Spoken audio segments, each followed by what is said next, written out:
আসসালামু আলাইকুম। Technique easy এডুকেশনের পক্ষ থেকে নবম দশম শ্রেণীর শিক্ষার্থীদের জানাচ্ছি শুভেচ্ছা। আজকের পর্বে আমরা অনুশীলনী যে নমুনা সংক্ষিপ্ত প্রশ্নগুলো আছে এগুলো নিয়ে তোমাদের সাথে আলোচনা করব। কি বলছে দেখো তো, প্রথম প্রশ্নটা, প্যারালাইসিস কেন হয়?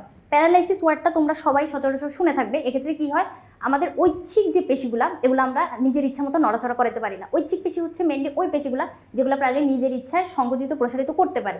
তার মানে দেখো, আমার হাত আমি নিজের ইচ্ছা মতো নড়াচড়া করাতে পারতেছি, কিন্তু যখন আমি এটাকে নিজের ইচ্ছা মতো নড়াচড়া করাতে পারবো না, তখনই এই রোগটাকে আমরা বলবো হচ্ছে প্যারালাইসিস। তার মানে শরীরের কোনো অংশে ঐচ্ছিক পেশির মাংসপেশি নিজের ইচ্ছা মতো নড়াতে পারার ক্ষমতাটা নষ্ট হয়ে যাওয়া।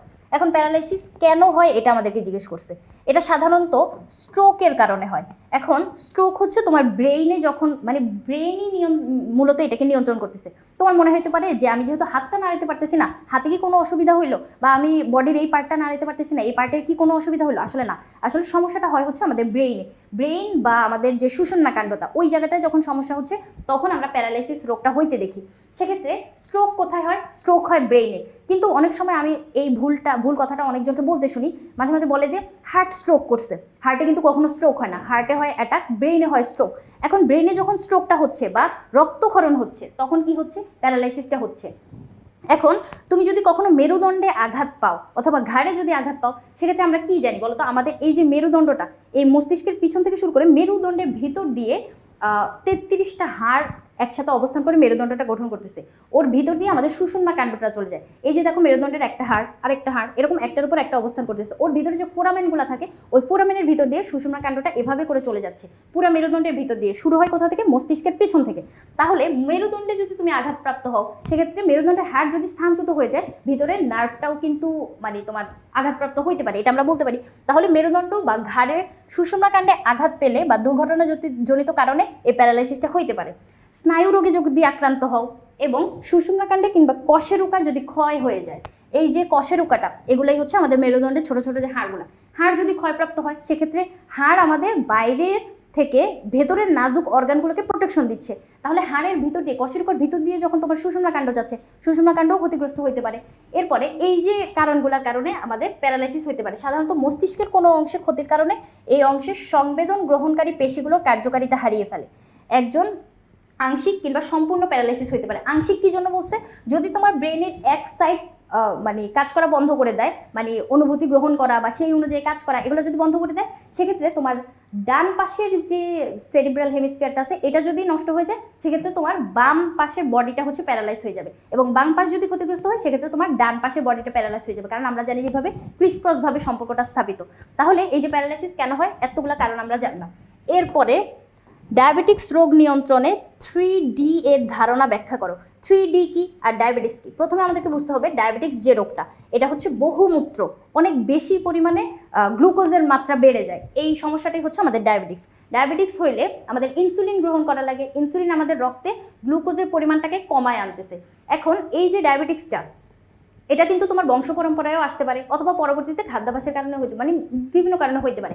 সেক্ষেত্রে ডায়াবেটিক্স একবার হইলে ওইটা থেকে কিন্তু আর মুক্তি পাওয়া যায় না। তুমি নিয়ন্ত্রণে রাখতে পারো চাইলে, এই যে ডায়াবেটিক্সের পয়েন্টটা নিয়ন্ত্রণে রাখা যায়, কিন্তু একদম নিস্তার পাওয়া যায় না। তাহলে এখানে আমাদের কি করা লাগবে? 3D মেনে চলা লাগবে। প্রথম যে ডিটা, এটা হচ্ছে আমাদের ডিসিপ্লিন বা নিয়ম শৃঙ্খলার ভিতরে থাকতে হবে। পরের যে ডিটা, এটা হচ্ছে ডায়েট, হচ্ছে খাদ্য তালিকা তোমার সুন্দরভাবে নিয়ন্ত্রণে রাখতে হবে। সেক্ষেত্রে অতিরিক্ত মিষ্টি জাতীয় খাবার বা গ্লুকোজ জাতীয় খাবার গ্রহণ করা থেকে নিজেকে বিরত রাখতে হবে। তুমি যদি সকালে গ্লুকোজ জাতীয় খাবার বেশি খাও, সেক্ষেত্রে রাতে এবং দুপুরের খাবারে গ্লুকোজ রাখা যাবে না। এরকম করে তোমার খাদ্য তালিকাটা সাজাইতে হবে। তাহলে এই যে গেল ডায়েট এবং ড্রাগ অথবা ডোজ, এটা দিয়ে হচ্ছে আমরা ঔষধ বুঝাচ্ছি। ডাক্তারের পরামর্শ মতো নির্দিষ্ট যে ঔষধগুলো সেবন করতে হবে, এই যে নিয়মগুলা, এগুলো যদি মেনে চলে, সেক্ষেত্রে একজন ডায়াবেটিক্স রোগীর ক্ষেত্রে সুন্দর জীবনযাপন করা সম্ভব। তাহলে এই যে ডিসিপ্লিন বলতে নিয়মতান্ত্রিক জীবনযাপন, নির্দিষ্ট সময়ে খাবার খাওয়া এবং চিকিৎসকের পরামর্শ মেনে চলাকে বোঝায়। ডায়েট অর্থ হচ্ছে সুষম ও নিয়ন্ত্রিত খাদ্য গ্রহণ। ডায়েট বলতে হচ্ছে আমরা খাদ্য রিলেটেড বুঝতেছি, তোমার খাদ্য তালিকাটা সুন্দর করে সাজাইতে হবে, যেখানে চিনি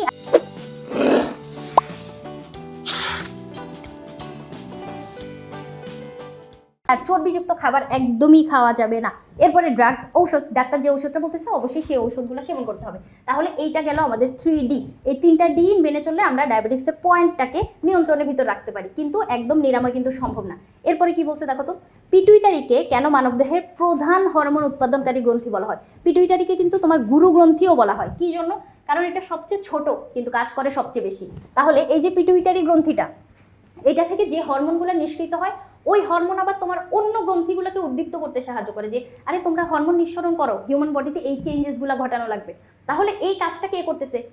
পিটুইটারি গ্রন্থিটা করতেছে। তাহলে ও লিডার হইলো না? এই কথাটাই বলছে যে প্রধান হরমোন উৎপাদনকারী, এখান থেকে অনেক বেশি হরমোন নিঃসৃত হয়।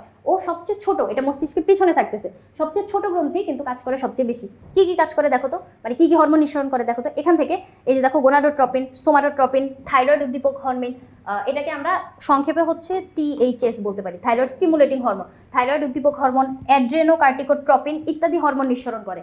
এই হরমোনগুলো নিঃসরণ করা ছাড়াও অন্য গ্রন্থিগুলোকেও যায় বলে যে তোমরাও হরমোন নিঃসরণ করো, ওদেরকে উদ্দীপ্ত করে যে আরে হরমোন বের করো তাড়াতাড়ি। এই কাজটা যেহেতু ও করতেছে, তাহলে পিটুইটারিকে আমরা বলতে পারতেছি প্রধান হরমোন উৎপাদনকারী গ্রন্থি।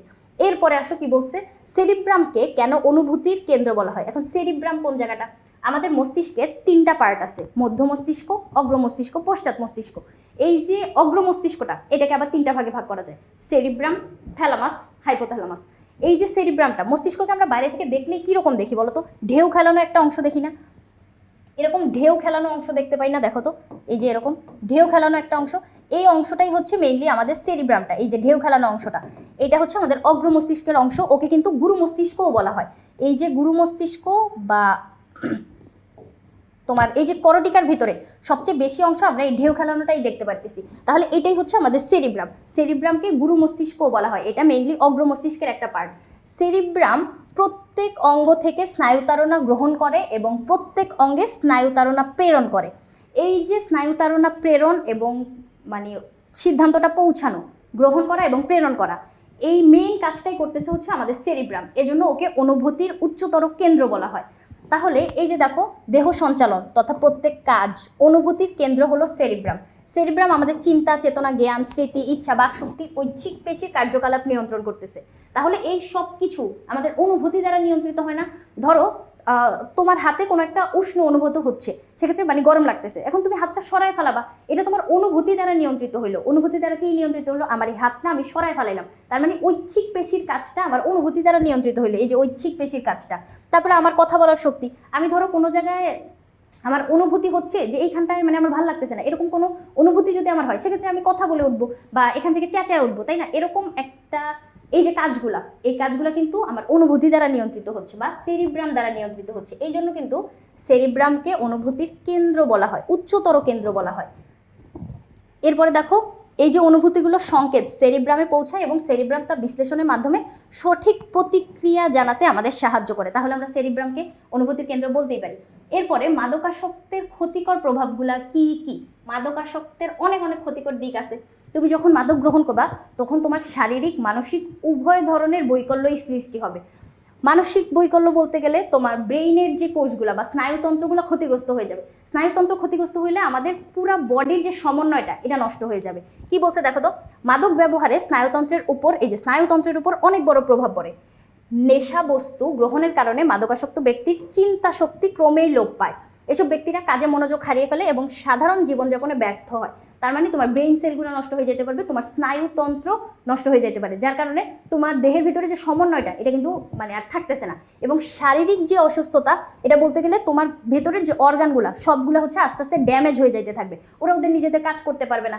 এখন এই যে তোমার নিকোটিনগুলো মিশতেছে রক্তের মাধ্যমে, রক্ত যত জায়গায় যাবে, আমরা জানি রক্ত পুরো দেহে ফ্লো করে, রক্ত যত জায়গায় যাবে তোমার ওই অর্গানগুলো নষ্ট করতে করতে যাবে। ফুসফুসে যখন যাচ্ছে রক্ত, আমরা জানি ফুসফুসে যায়, সেক্ষেত্রে ফুসফুসকে ড্যামেজ করতেছে।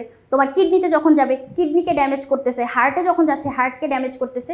এবং সবার শেষে কি বলছে দেখো তো, এই যে নিকোটিন গ্রহণের ফলে ধীরে ধীরে স্নায়ুকোষের কার্যকারিতা নষ্ট হতে থাকে, যার কারণে হাত পা কিংবা মাথা অনৈচ্ছিকভাবে কাঁপতে থাকে, অনেক বেশি কাঁপতে থাকবে। সেক্ষেত্রে তুমি তোমার স্বাভাবিক কাজকর্মগুলো করতে পারবে না। তাহলে এরকম শারীরিক অসুবিধা দেখা দেয় এবং মানসিক সমস্যা তো আছেই। সেক্ষেত্রে এই মাদকাসক্ত ব্যক্তি কিন্তু সমাজের জন্য অভিশাপ স্বরূপ। সে শুধু নিজের ক্ষতি করতেছে না, সে কিন্তু সমাজের অন্যদেরও ক্ষতি করতেছে। সে পারিবারিক যে কলহ, সামাজিক যে মানে বিরোধ মীমাংসা এই সব কিছুই হচ্ছে এই মাদকাসক্ত ব্যক্তিরা কিন্তু মানে করতেছে।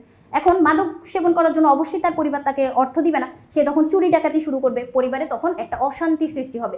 তাহলে মানুষ তো সামাজিক জীব, সমাজে এই যে তোমার মাদকাসক্ত একজন ব্যক্তি সে নিজেকে যেমন ধ্বংস করতেছে, সে কিন্তু মানে তোমার সমাজটাকেও ধ্বংস করতেছে। সেক্ষেত্রে তোমার পরিচিত কেউ যদি থাকে বা সেক্ষেত্রে আমরা কি করব, নিজে সচেতন থাকলে কিন্তু হবে না, অন্যকে সচেতন করার মাধ্যমেই আমাদের সমাজটা সুন্দর হবে। তাহলে সবাই মিলে ঝিলে আমরা ওদেরকে হচ্ছে সচেতন করার মাধ্যমে এই মানে সমাজটাকে সুন্দর রাখবো। তাহলে আশা করি বুঝতে পারছো, সহজ কথাবার্তা। পরবর্তী পর্ব দেখার আমন্ত্রণ রইল। ধন্যবাদ সবাইকে।